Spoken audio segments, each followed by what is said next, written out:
Some things I really don't want mixing in with the rest of my laundry, whether it's kids' muddy clothes after they've been outside all day, pet blankets and towels, or even cloth diapers. Sometimes I just like having these washed separately, and that's exactly why I wanted to try this portable washing machine. The company sent it to me to test out, and it is so simple to use. You just fill it with water, add a small amount of detergent, put your items in, and choose your wash cycle. It's really surprising how much movement it creates for being such a compact machine. It's definitely meant for smaller loads, but that's exactly why it's so useful. It's also great for camping or traveling. If you're in an RV, staying in a cabin, or even at a hotel for an extended trip, it's nice to be able to wash a few essentials without hunting down a laundromat or paying for expensive laundry machines.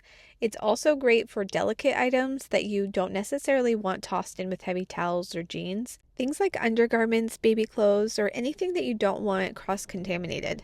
I really like that once it's done, it just folds down in a couple seconds, and you can easily tuck it into a closet, under a bed, in an RV cabinet, or even pack it along for a trip.